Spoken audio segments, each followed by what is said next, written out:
అందరికీ హాయ్ అండి. Welcome to Bindusri world. అందరూ ఎలా ఉన్నారు? బాగున్నారా? నేనైతే చాలా బాగున్నాను. మీరు కూడా చాలా చాలా బాగుండాలని మనస్ఫూర్తిగా కోరుకుంటూ ఇవాల్టి నా మార్నింగ్ రొటీన్ని స్టార్ట్ చేసేస్తున్నాను. ఇంకా పాప లంచ్ బాక్స్లోకి కాలీఫ్లవర్ అయితే వండుదామనేసి వాటిని కట్ చేసుకుని అందులో కొద్దిగా వాటర్ అనేది వేసుకుని పక్కన పెట్టేసి ఒక 10 నిమిషాలు ఉంచాక మనం మళ్ళీ వాటర్ అనేది తీసేసి కడిగేసి మళ్ళీ కొద్దిగా ఫ్రెష్ వాటర్ అనేది పట్టి మనం ఉడకబెట్టుకోవడానికి పొయ్యి మీద పెట్టుకోవాలి. ఆ ఉడకబెట్టుకునేటప్పుడు కొద్దిగా సాల్ట్ అనేది కూడా వేసుకుని ఉడకబెట్టుకుంటే మనకి క్యాలీఫ్లవర్లో ఉండేటువంటి రసాయనాలన్నీ బయటకు వచ్చేస్తాయి. పురుగు మందులు అవి క్యాలీఫ్లవర్కి ఎక్కువ కొడతారు కాబట్టి ఆ రసాయనాలన్నీ బయటకు వచ్చేసి మనకి పువ్వు అనేది ఫ్రెష్గా ఉంటుంది.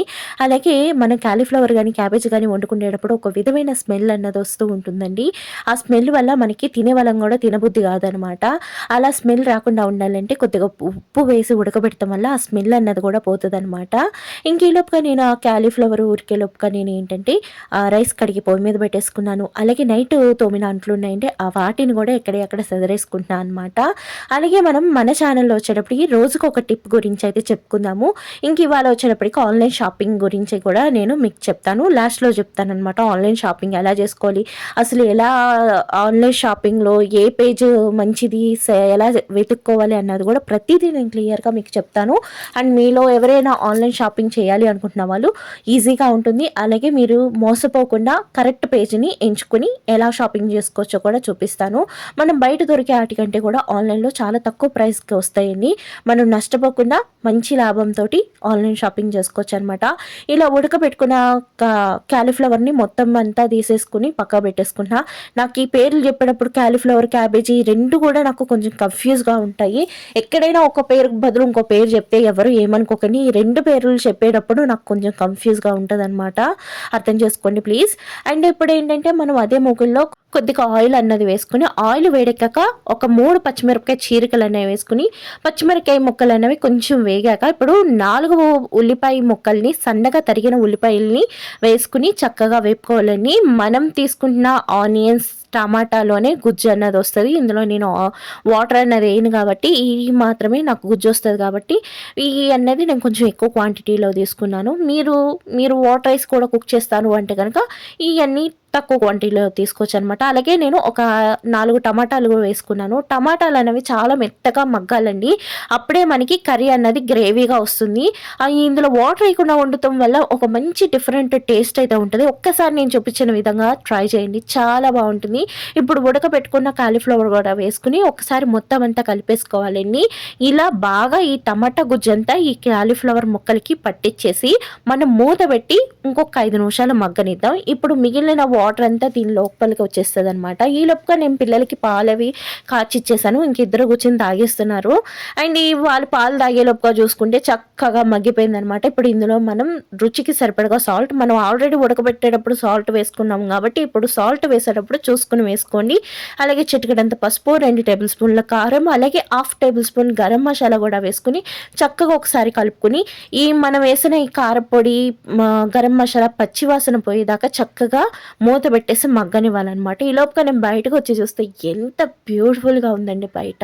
అసలు చూస్తుంటే 2 కళ్ళు సరిపోవట్లే, చల్లగా అసలు ఊటీలో ఉన్నామా అన్న ఫీల్ అయితే వచ్చిందనమాట.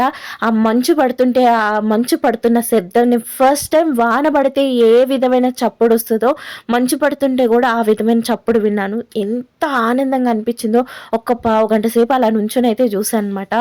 అండ్ ఈ లోపుగా నాకు కర్రీ కూడా చక్కగా దగ్గర అయిపోయింది. ఇప్పుడు స్టవ్ అయితే ఆఫ్ చేస్తాను. దీన్ని ఇగురు అనాలో ఫ్రై అనాలో మీరే డిసైడ్ అవ్వండి. కానీ అన్నంలో కలుపుకొని తింటా ఉంటే అసలు ఎంత బాగుంటుందో.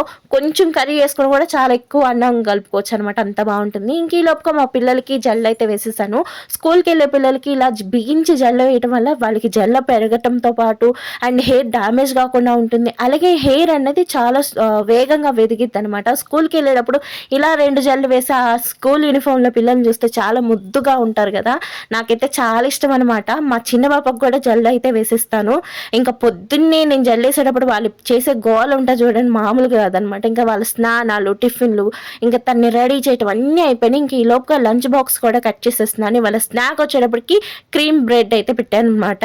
అండ్ చాలా బాగుంటుంది. మా పాపకని తెచ్చి మేము కూడా తినేస్తున్నాం, అంత టేస్టీగా ఉంది. ఇంకా వాళ్ళ టీచర్లకు కూడా డైలీ నేను ఫ్లవర్స్ పెడతాను.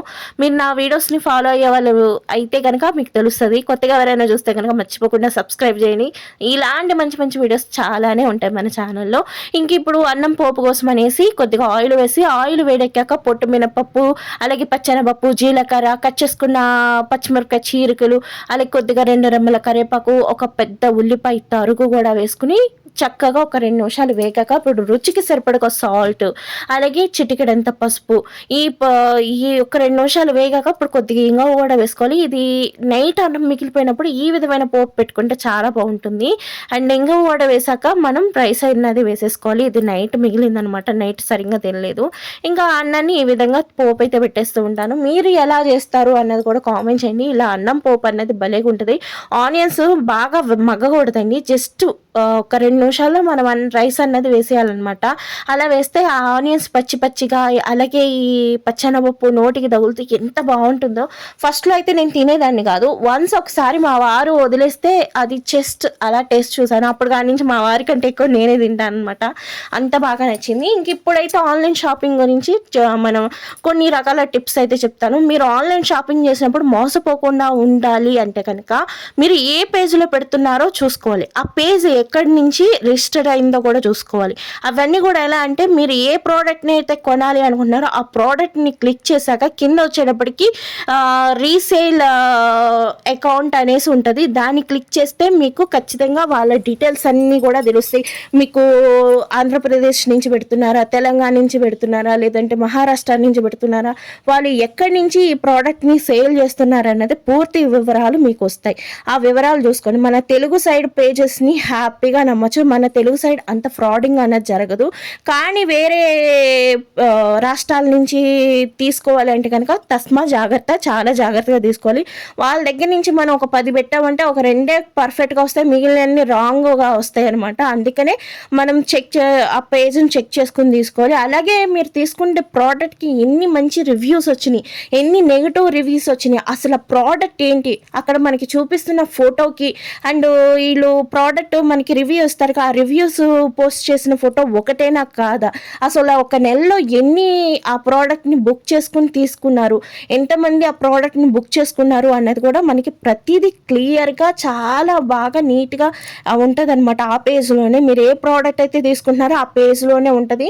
మీరు ప్రోడక్ట్ని బుక్ చేసుకోవడానికి ఎప్పుడైతే ఒక బటన్ నొక్కడానికి ప్రెస్ చేస్తారో ఆ బటన్ కింద ఈ ఆప్షన్స్ అన్నీ ఉంటాయి, ఈ డీటెయిల్స్ అన్నీ ఉంటాయి. ఒక్కసారి చెక్ చేసుకోండి, కంగారు పడకండి. రేటు చూసి ఎప్పుడు మోసపోకండి. మీరు కొనుక్కునే ప్రోడక్ట్కి ఆ రేటుకి అసలు వాల్యూ వర్త్ అవుతుందా, అది అసలు వస్తుందా అన్నది ఆలోచించుకొని బుక్ చేసుకోండి. ఇప్పుడు నేను బుక్ చేసుకున్న ఈ బెడ్షీట్స్ ఉందిగా, ముందు తీసింది ఇప్పుడు వేసిన బెడ్షీట్ కూడా నేను ఆన్లైన్లోనే బుక్ చేశాను. అండ్ చాలా బాగున్నాయి. మనం పేజీలన్నీ చక్కగా జాగ్రత్తగా వెతుక్కొని బుక్ చేసుకుంటే మనకి మంచి ప్రోడక్టే వస్తుంది అనమాట. నేను షాపింగ్ గురించి చెప్పిన డీటెయిల్ని జాగ్రత్తగా ఫాలో అయ్యి షాపింగ్ చేసుకొని హ్యాపీ షాపింగ్ అవుతుంది మీకైతే ఖచ్చితంగా. ఈ వీడియో నచ్చితే లైక్ చేయండి, షేర్ చేయండి, స్కిప్ చేయకుండా చివరిదాకా చూసినాను. Thanks for watching.